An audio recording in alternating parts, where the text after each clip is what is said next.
సభకు నమస్కారం. ఈరోజు మన నేత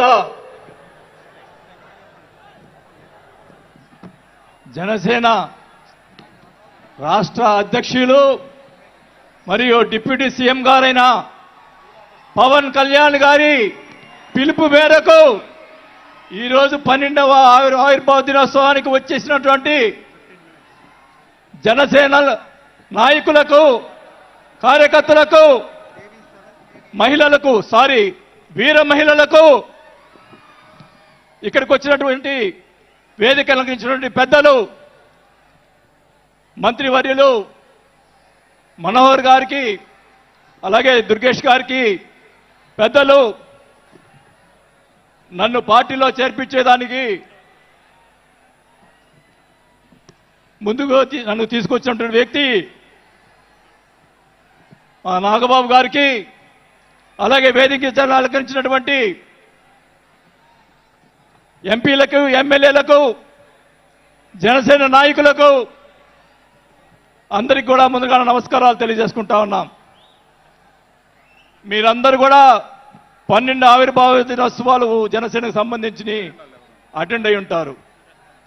కానీ నాకు ఇది మొదటిది.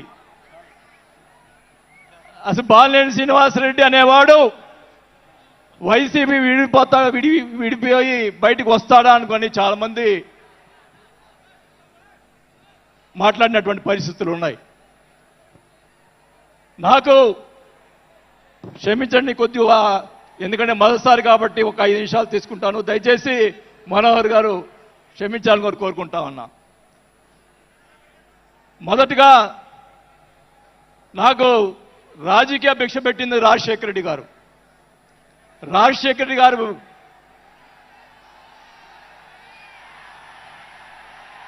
చెప్తాను, వినండి. నాకు రాజశేఖర రెడ్డి గారైనా ఎన్టీ రామారావు అయినా నాకు ఇష్టం. నేను దయచేసి వినాలా. నేను నిజాలు చెప్తాను, పిఠాపురం సాక్షిగా అన్ని నిజాలే చెప్తాను. వినాలా, నాకు జరిగిన విషయాలు కూడా చెప్తాను.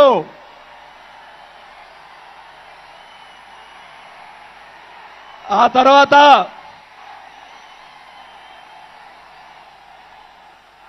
ఆయన జగన్మోహన్ రెడ్డి గారు పార్టీ పెడితే రాజకీయ భిక్ష పెట్టాడు కాబట్టి నేను మంత్రి పదవి వదులుకొని ఆయన వెంట నడిచాను. నేను 4 సంవత్సరాలు, మనోహర్ గారికి తెలుసు, 4 సంవత్సరాలు మంత్రి ఉంది నాకు. అయినా కానీ నాకు రాజకీయ భిక్ష పెట్టాడు కాబట్టి, మానవత్వం అనేది ఉంది కాబట్టి నేను ఆ రోజు ఆయనకి తలిచాను. కానీ ఏం జరిగింది, నాకు మంత్రి వదిలిపెడితే మంత్రి ఇచ్చి మంత్రి తీసేశాడు. అవన్నీ నేను కూడా బాధపడిన, నేను మంత్రి అనేది ఐ డోంట్ కేర్. ఆ రోజు 4 సంవత్సరాలకే వదిలిపెట్టాను. నేను ఒకటే చెప్తా ఉన్నా, మన వంశీ గారిని ఆయన చెప్పాడు కదా, ఈయన సినిమా యాక్టర్, ఆయన పేరేంటి, పోసాని మురళి గారు, వాళ్ళని అరెస్ట్ చేస్తే ఈయన పోయి జగన్మోహన్ రెడ్డి గారు పోయి వాళ్ళని పరామర్శిస్తాడు. నేను ఒకటే చెప్తా ఉన్నా, రఘురామకృష్ణరాజు గారిని నిన్ను ఏదో మాట్లాడితే ఆయన లోపల పెట్టించి, కుదగొట్టించి, కాలు చేతులు ఎర్రగొట్టించి లోపల పెట్టించావే. 17 సంవత్సరాలు ముఖ్యమంత్రిగా చేసినటువంటి చంద్రబాబు నాయుడు గారి కుటుంబాన్ని, భార్య గురించి మాట్లాడితే వాళ్ళకి బాధ కలగదా అని అడుగుతా ఉన్నా. ఆ రోజే నేను ఖండించాను, నేను అసెంబ్లీలో ఆ రోజే. అలాగే మన నాయకుడు పవన్ కళ్యాణ్ గారు, ఆయన గురించి మాట్లాడావు, పోసాని మురళీకృష్ణ గారు. ఆయన కల్లైరు చేస్తుంటే లక్షలాది మంది జనసైనికులు నీకు తుప్పుగా రాలగొట్టేవాళ్ళు. ఆయన మౌనం వహించారు. నేనైతే చెప్తా ఉన్నా, కుటుంబాన్ని అలా మాట్లాడారు కాబట్టి వాళ్ళని 9 నెలలు, ఇంకా 9 నెలల తర్వాత అరెస్ట్ చేశారు. నేనైతే గవర్నమెంట్ ఇచ్చిన మరుసటి రోజే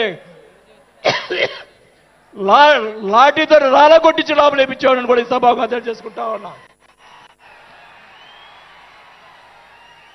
చేసినటువంటి దుర్మాలు ఎక్కడ పోవు, దుర్మార్గాలు ఎక్కడికి పోవు. ఒకటే చెప్తా ఉన్నా,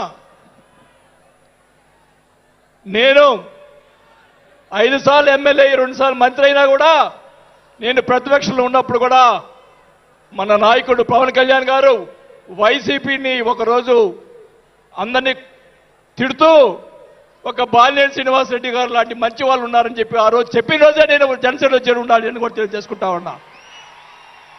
ఆ రోజు చేరకపోవటం నా దౌర్భాగ్యం.